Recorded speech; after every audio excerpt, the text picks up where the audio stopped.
I hated intimacy with my husband. I actually dreaded it. I would literally count the days in my head where 3 days kind of felt like a number that kind of felt like too long, so I should probably just go ahead and do it. But every single night we would get in bed and I would lay there with anxiety because I would feel like he probably wanted it. But even throughout the day, I hated him touching me. Every kiss, every cuddle, every back rub, it would give me the slight anxiety because I felt like it came with an expectation. One time he suggested we did one of those 30-day intimacy challenges and I cried. Another time he bought those like spicy couples card and I literally had a full-blown panic attack. I remember Googling therapists to try and figure out why I felt this way. I remember scheduling doctor's appointments when why my libido was so low. I genuinely thought something was wrong with me. I thought maybe it was my hormones, maybe my drive was just broken, maybe I was just one of those women who just did not enjoy intimacy at all. I remember even saying to myself, if I went my whole entire life never having intimacy, I would be okay with it. For basically 10 years, I was asking myself, what is wrong with me? After our divorce, I became determined to figure this out because I never wanted to bring that into another relationship. After our divorce, I researched, I learned, I just became curious. I bought the toys. I just wanted to figure out and break down these walls of why I felt the way I did. But then I realized I don't hate intimacy. I hated feeling emotionally disconnected from the person I was being intimate with.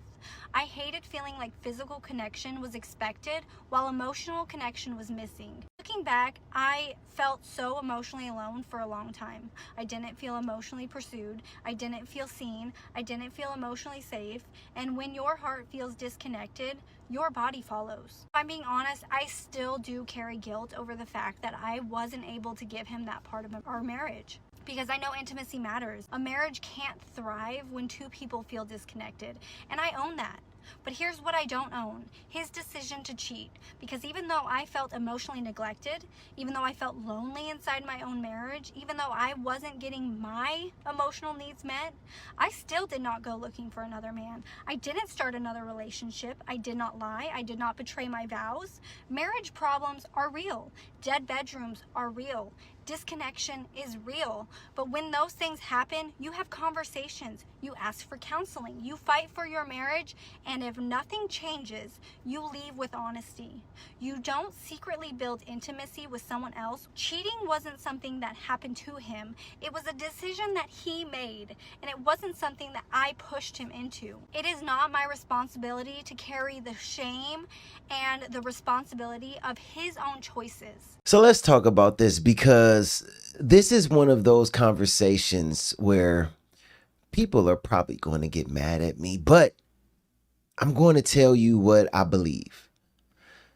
This woman that we just seen is talking about how she basically despised being intimate with her husband. You know, she hated it because she felt like he expected it. And she said he was trying little things to get their intimacy going, but she didn't like it. They ended up getting a divorce, you know, and she said she felt bad about being emotionally disconnected from him and things like that. But she also said, you know, he ended up cheating on her because of it, which she didn't like, you know. But let me start right here, because I'm not going to play Switzerland with this one. I think there were two wrongs that happened in this situation, and I'm going to explain. First and foremost, I don't agree with cheating. If somebody cheats, that's wrong. It's absolutely wrong. You know, there's nothing right about cheating, nothing at all. If you made a covenant with somebody, you don't step outside that covenant because you're frustrated, right? You communicate, you know, you get counseling, you pray. I agree with some of those things she said. You know, you work on the marriage. You don't go find somebody else. But now let's talk about the other side, because this is where I think a lot of people don't want to have the conversation. As a wife, you should not use intimacy as a weapon against your husband. Never. And as a husband, you should not use intimacy as a weapon against your wife either. Either way is wrong. You know, marriage is supposed to involve mutual love, affection, sacrifice, communication, and intimacy, right? And actually, the Bible speaks directly about this. In 1 Corinthians 7, 3-5, it says that husbands and wives should fulfill their marital responsibilities to one another and should not deprive one another except by mutual agreement for a time so they could devote themselves, listen to this, devote themselves to prayer and then come together again. Now, notice what I said. Mutual agreement. That means I'm not telling a woman she owes her husband sex whenever he demands it. No.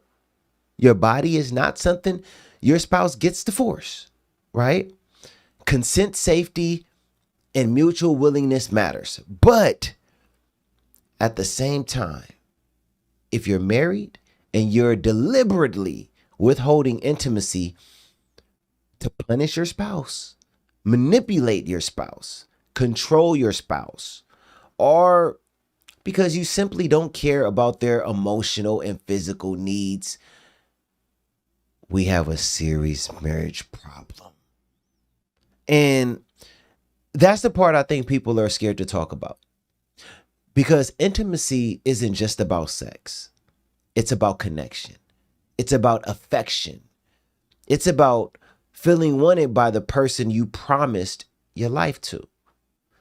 So if your husband is trying to reconnect with you, like trying different things, like she said he was trying to bring back affection, into the marriage, and your response is constantly, I don't want to, I don't like this, I'm going through things, leave me alone. Eventually, you're not just rejecting him, you're creating emotional distance in the marriage.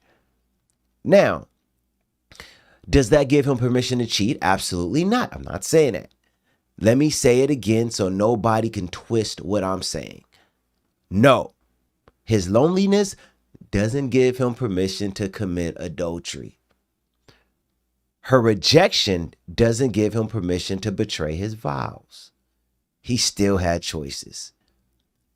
He could have sat down with his wife, which I'm sure he did, or he could have gone to counseling. He could have sought God. He could have said, I'm hurting and I don't know how to fix this. But cheating wasn't the answer. And here's where I think most people missed something huge in this situation. They stopped dealing with the actual problem. She was emotionally disconnected. He was apparently feeling rejected. And instead of both of them getting serious about fixing the marriage, from what I could see, the marriage eventually collapsed.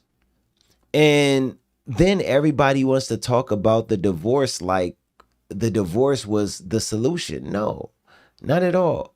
Listen, man, divorce doesn't automatically heal what was broken inside of you. It never does. You can leave one marriage and carry the same heart, the same habits, carry the same communication problems and the same unresolved issues directly into another one, straight to another person.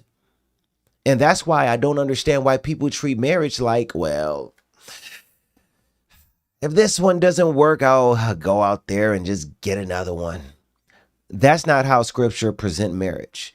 Jesus said in Matthew 19:6, what therefore God has joined together, let not man separate.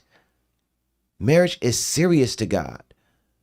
And I'm not going to sit here and pretend every marriage can or should stay together under every circumstance. That's not what I'm saying. There are situations involving abuse, danger, abandonment, and serious circumstances where people need wisdom, wisdom, protection, and appropriate help. But if we're talking about two people who simply stop communicating, basically stop connecting and stop trying, then yes, I believe they should have fought harder before walking away. Because marriage is a covenant, not a subscription you cancel when you're frustrated, and here's the part that might really get people a little, worked up. Some of y'all don't need a new husband or a new wife. You need a new heart. You need healing. You need counseling. You need accountability because, nowadays that's something that a lot of people don't like, to take accountability. And you need God. Because if you don't fix what's happening inside of you, changing partners, duck, duck, goose, isn't going to magically fix you. Proverbs 14:1 says, the wise woman builds her house, but with her own hands, the foolish one tears hers down. And I'm not putting all of this on the woman, because the husband has responsibilities too.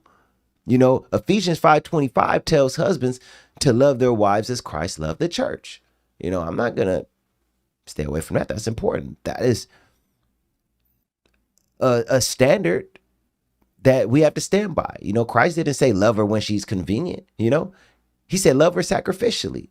So husbands, you don't get to neglect your wife's emotional needs and then demand physical intimacy. I'm not saying that. You have a responsibility too as a husband. You should be loving her, listening to her, protecting the relationship and making her feel safe and valued. That's important. But wives, you also have a responsibility. You can't expect your husband to feel loved while constantly rejecting every attempt he makes to connect with you intimately. Yes, sex. Marriage requires two people willing to give.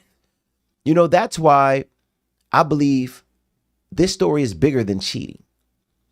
It's about what happens when two people stop serving each other and start keeping score. You don't give me this, so I won't give you that. I'm sure stuff like that was going on. You hurt me, so I'm going to hurt you. You won't change, so I'm done trying. That's how a marriage dies while two people are still living in the same household. So my message to marriage couples is simple. Don't wait until you're strangers to start fighting for your marriage. Talk before the resentment gets deep. Pray before the anger becomes permanent. Get counseling before you start packing your bags. And if intimacy has become a problem, don't weaponize it. Talk about why. There may be emotional pain, trauma, resentment, exhaustion, health issues, or something else underneath it. It gotta be something. Find the real problem and deal with it together. That's the best way to solve it. And if you're the person who has been rejected for years, don't cheat. Don't destroy your character because you're hurt, man. Take that pain to God and get help. Don't take away your blessings. And if you're the person doing the rejecting, don't just say, well, that's my body, my choice, so I don't owe anybody anything. That ain't the way to go. You're right. Nobody gets to force anything on you. But if you made a marriage covenant, you also made a promise to love, honor, and care for your spouse. That's not caring for your spouse. That's bigger than winning an argument about sex. At the end of the day, I don't want people watching this video thinking, hey, Paul said cheating was her fault. Nah, man. The cheating was his decision. But I also don't want people thinking emotional and physical rejection inside a marriage is harmless. It's not, man. Not at all. Both problems deserve to be addressed. Seriously. God created marriage to bring two people together, not to turn them into enemies fighting for control. So before you throw away your marriage, before you go find somebody else, before you start recording videos like she just did about how terrible your spouse is and the marriage was, get on your knees and ask God, Lord, show me what I need to change. Why people are not doing that. We don't see that at all. Because sometimes the miracle you're praying for isn't a new spouse. Sometimes it's God changing the two people who already said, I do to each other. And that's the conversation I think we need to have. And I'm going to leave it there. God bless you, and I'll see you on the next one. Deuces.